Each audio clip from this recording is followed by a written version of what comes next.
Sábado 19 de septiembre de la 24ª semana del tiempo ordinario.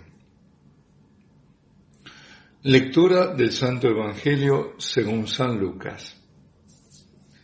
En aquel tiempo, habiéndose reunido una gran muchedumbre y gente que salía de toda la ciudad, dijo Jesús en parábola: Salió el sembrador a sembrar su semilla. Al sembrarla, algo cayó al borde del camino, lo pisaron y los pájaros del cielo se lo comieron. Otra parte cayó en terreno pedregoso y después de brotar se secó por falta de humedad.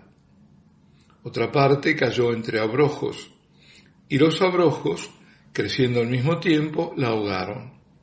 Y otra parte cayó en tierra buena y después de brotar dio fruto al 100%. Dicho esto, exclamó: el que tenga oídos para oír, que oiga. Entonces le preguntaron los discípulos qué significaba esa parábola.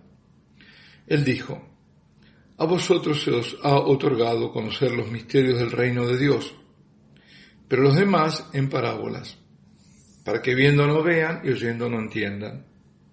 El sentido de la parábola es este: la semilla es la palabra de Dios. Los del borde del camino son los que escuchan, pero luego viene el diablo y se lleva la palabra de sus corazones para que no crean y se salven. Los del terreno pedregoso son los que al oír reciben la palabra con alegría, pero no tienen raíz. Son los que por algún tiempo creen, pero en el momento de la prueba fallan.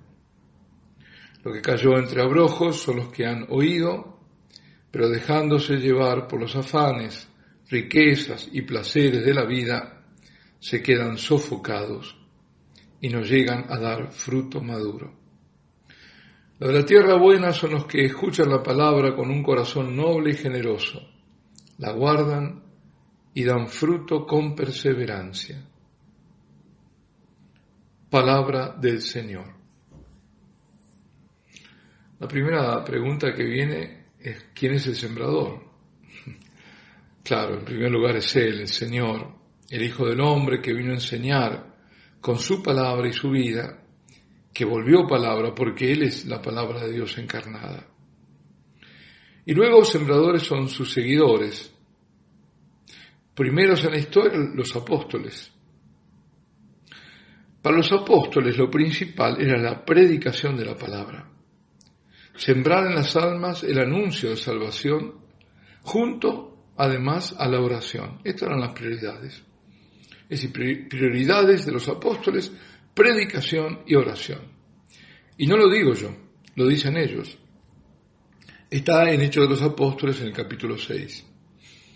Cuando dice: los 12, convocando a la asamblea de los discípulos, dijeron: no nos parece bien descuidar la palabra de Dios para ocuparnos del servicio de las mesas. Por tanto, hermanos, escoged a 7 de vosotros, hombres de buena fama, llenos de espíritu y de sabiduría, y los encargaremos de esta tarea. Nosotros nos dedicaremos a la oración y al servicio de la palabra. Bueno, así la Iglesia estableció el diaconado, esos 7 primeros diáconos, para el servicio de la caridad. Los pastores están al servicio de la palabra, que ahí también, en el servicio de la palabra, el servicio máximo a la caridad, porque es la palabra la que salva. No es el alimento material. A la enseñanza magisterial de la palabra están también dedicados, contenida en la Escritura, en la tradición, a eso se refiere la palabra de la Iglesia. Deben ellos ser la custodia fiel e inalterable de todo aquello que llamamos depósito de la fe. La palabra, la tradición. Y junto a la palabra, la oración. Los apóstoles junto a la palabra, la oración. Y eso para todos los pastores. En la medida en que falta la oración, aumenta la mundanidad de los pastores, sean estos sacerdotes, simples como yo, o altos prelados. Es decir, que cuanto más nos apartamos de Dios, y nos apartamos por no orar, esa es la forma de apartarse, por dejar la oración, más nos acercamos y asimilamos al mundo. Y a este propósito recuerdo en una Fijémonos en la importancia de la oración. En un retiro para sacerdotes, que fue en Medjugorje, en el año 2003, hubo dos testimonios que nos conmovieron a todos muchísimo. Uno de un joven sacerdote polaco y otro de un sacerdote de edad media irlandés. Y los dos contaron distintas historias, pero en definitiva que habían llegado al borde del suicidio, que al final lo salvó la Virgen por los caminos que ella solo sabe y que tiene, a través de personas, pero fue ella.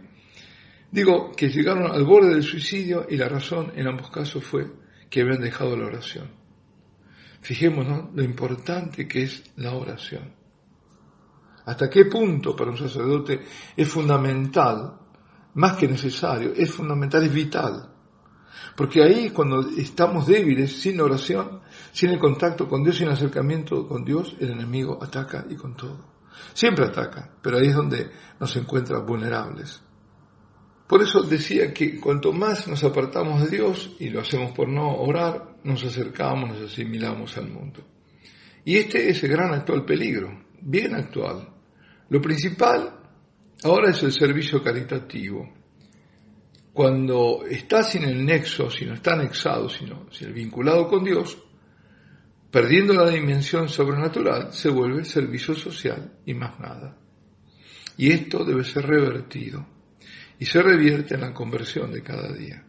La caridad viene, sí, pero la primacía no la tiene la caridad es consecuencia de estar acercado a Dios y de que recibir ese amor de Dios para darlo a los demás. Jesucristo habla, y cuando habla es palabra de Dios, siempre, porque Él es Dios, porque Él es la palabra. En la parábola referida a la palabra que se siembra al borde del camino, los que están al borde del camino son aquellos que están al margen, los superficiales, los que no ahondan la palabra y se vuelven indiferentes. No arraigan sus corazones porque no dejan a la palabra penetrar. Al borde del camino es al margen de la vida espiritual. Mucha actividad y nada de vida espiritual. Y esos son presas fáciles para el demonio, lo que estoy diciendo, ¿no? Y están luego los que no resisten en la prueba y los que son arrastrados por el mundo. Los mundanos que no llegan a dar fruto maduro.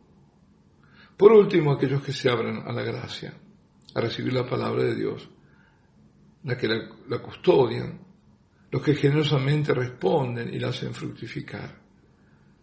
Y que Dios les da también el don, esa gracia de la perseverancia. Precisamente, como fruto de este Evangelio de hoy, quiero proponer el ejercicio de la Lectio Divina, como ejercicio de oración y de poner en obra la palabra. Me preguntarán muchos qué es la Lectio Divina. Se escribe lectio, se pronuncia lectio. La Lectio Divina es una práctica mística tradicional, antigua en la Iglesia. Tiene, digamos, etapas. Hay distintas clasificaciones, es decir que si lo leen por ahí van a encontrar otras clasificaciones, otros nombres, pero yo voy a decir lo que es después lo esencial, ¿no? La primera etapa, esa es concordes todos, es la lectio, es decir, la lectura de un pasaje bíblico. Generalmente breve tiene que ser el pasaje bíblico, no vamos a leer todo un capítulo, no. Elegir un pasaje.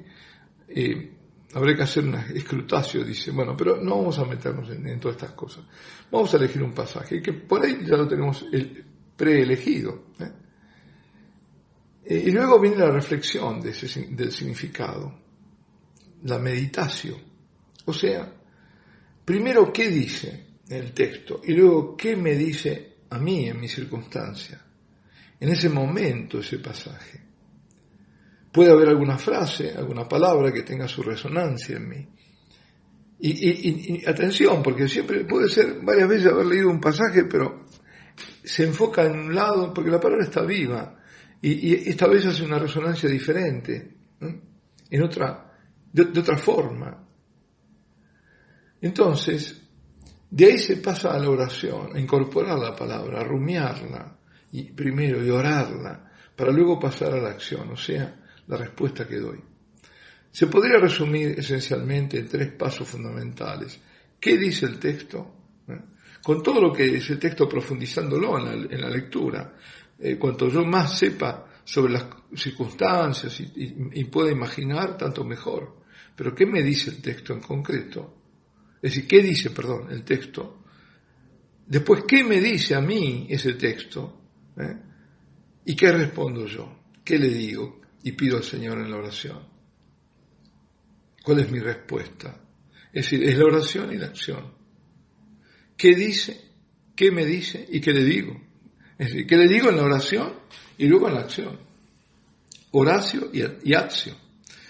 Esta puesta en práctica de la palabra requiere siempre de una escucha atenta y de la oración para poder alcanzar la gracia de Dios, ya que la sola voluntad, el solo entendimiento, que yo lo entienda la palabra, que haga una buena exégesis incluso, o que yo quiera hacerlo, no son suficientes. Sin la gracia, y la gracia ¿qué es? Es don gratuito de Dios, pero a su vez requiere de nuestra parte oración, disposición, escucha. Con las palabras nos nutrimos para luego realizarla en nuestras vidas, encarnarla. La lección divina, con el trabajo manual, la participación de la vida litúrgica, es una de las columnas de la vida monástica. Había por el 1100, creo, no sé si fue el primero, pero fue un monje cartujo que describió en 4 etapas. Por eso digo, hay distintas clasificaciones. Esta tómenla como curiosidad, pero hay otra que habla del rumacio, de un montón de cosas. Pero este fue como en la primera lo concentró, ¿no? La obrita se llamaba Scala Claustralium, y era para buscar la voluntad divina a través de la palabra. Entonces la primera era la lección. Leído el pasaje breve, lentamente, con atención. Luego, de nuevo, la meditación, es decir, una reflexión sobre qué significa, el significado profundo del texto. Luego la oración, la tercera etapa es la oración, rezar sobre la inspiración que ha dado este texto. Y luego la contemplación, la cuarta, contemplar en el silencio, quedarse en el silencio. Dejando que la palabra haga camino en uno, ¿no? Y luego se le agregó una quinta etapa, la acción. Es decir, uno ha leído, uno ha meditado profundamente la lectura, uno ha rezado sobre la reflexión que ha hecho, la ha contemplado en el silencio y ahora viene el llevar a cabo la palabra a la vida. Y para terminar, el Papa Benedicto, que siempre nos enseñó y nos sigue enseñando, en ocasión del 40 aniversario de la Dei Verbum, que es la constitución del Concilio Vaticano II sobre la palabra de Dios, sobre la Sagrada Escritura, dijo: querría sobre todo evocar y recomendar la antigua tradición de la Lectio Divina, la lectura asidua de la Sagrada Escritura, acompañada de la oración, realiza ese coloquio íntimo en el que, leyendo, se escucha a Dios que habla, y rezando, se le responde con confiada apertura del corazón. Esta práctica, agrega el Papa, si eficazmente promovida, estoy convencido que le traerá a la Iglesia una nueva primavera espiritual. Bueno, esto que en grande lo aconsejó el Santo Padre, lo aconsejo yo en pequeño a mis interlocutores, a estos hermanos que están escuchando. Hagamos uso de esta herramienta maravillosa que tiene la Iglesia, que es la lección divina. Alabado sea Jesucristo, sea por siempre bendito y alabado.